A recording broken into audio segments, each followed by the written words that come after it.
Entre deux zones majeures des combats de la Grande Guerre, le front de Champagne et la place fortifiée de Verdun, le massif argonais devient rapidement un véritable verrou stratégique. Situé en pleine forêt d'Argonne, en bordure de l'ancienne voie romaine de la Haute-Chevauchée, l'on trouve un ravin, baptisé ravin du génie par les militaires. Il est connu des poilus comme étant celui des cuisines. Il a été utilisé pendant toute la guerre. C'était un lieu de stockage des munitions et de divers matériaux, situé à 1,2 km de la ligne de front. C'était aussi un lieu de vie pour les poilus. Accompagnons le poilu Maurice qui va nous faire découvrir ce musée de plein air en suivant un sentier qui forme une boucle dans la forêt, jalonné par une soixantaine de pupitres fournissant les explications nécessaires. Tout de suite sur la gauche, nous découvrons une cuve à eau en béton d'une contenance de 120 litres, utilisée pour la distribution d'eau potable. Cette eau javelisée, dite plus tard verdunisée, était acheminée à l'aide de tonneaux de 600 litres, arrivant sur des wagonnets tractés par des chevaux. Le chemin longe un entonnoir provoqué par l'explosion d'un dépôt de grenades. Tout de suite après, le boyau de Metz permettait aux soldats d'être relativement protégés pour accéder aux premières lignes de combat.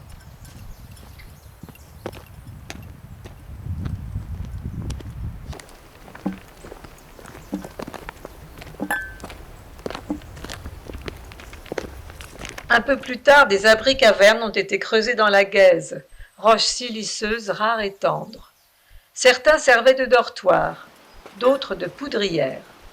Les explosifs y étaient stockés dans des conteneurs en cuivre posés sur des planchers. Les poilus devaient porter des sabots en bois pour éviter les étincelles.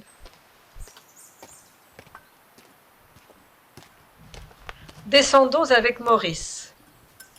Nous nous trouvons au point le plus bas du ravin, la fontaine de Maître Jean, où les poilus venaient se laver et s'épouiller, l'eau étant impropre à la consommation.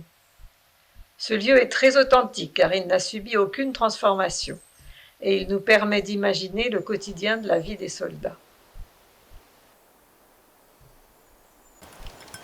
Nous entamons avec Maurice la deuxième partie du circuit. Écartons-nous du sentier principal et montons quelques marches pour déboucher sur le poste de commandement du site.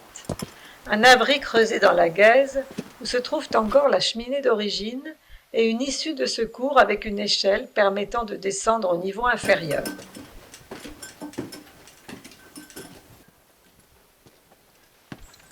Un peu plus loin se trouve un oratoire, bien antérieur à la Grande Guerre, où les jeunes filles venaient jadis prier pour trouver un mari dans l'année.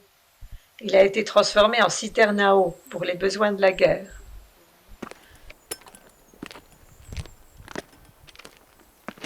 Passons devant les écuries reconstituées pour arriver aux cuisines d'origine, évocatrices du quotidien. Munies de 14 pots de cuisson, elles sont recouvertes par un chapeau de protection, rabattant la fumée pour éviter de se faire repérer par l'artillerie adverse. Nous arrivons ensuite dans la zone occupée par le poste de secours aux blessés. Un premier abri avec cheminée pour le tri des estropiés, puis la bricania du médecin-chef, signalée par une inscription faite avec des petits cailloux. C'est également là que se tenait l'aumônier, généralement un brancardier, qui assistait les blessés en attendant leur évacuation. Notons au passage que la nature reprend ses droits, comme le montre cette citerne enserrée dans les racines d'un arbre. Après quelques mètres, le sentier nous amène devant une table d'orientation. Elle répertorie l'essentiel des monuments commémoratifs de l'opération américaine Meuse-Argonne de l'automne 1918. Elle rend ainsi hommage aux Samises, engagés dans cette prodigieuse offensive qui devait conduire à l'armistice du 11 novembre 1918. Ainsi se termine la visite de ce lieu consacré à la mémoire des poilus que fait vivre l'association Argonne-Meuse Patrimoine.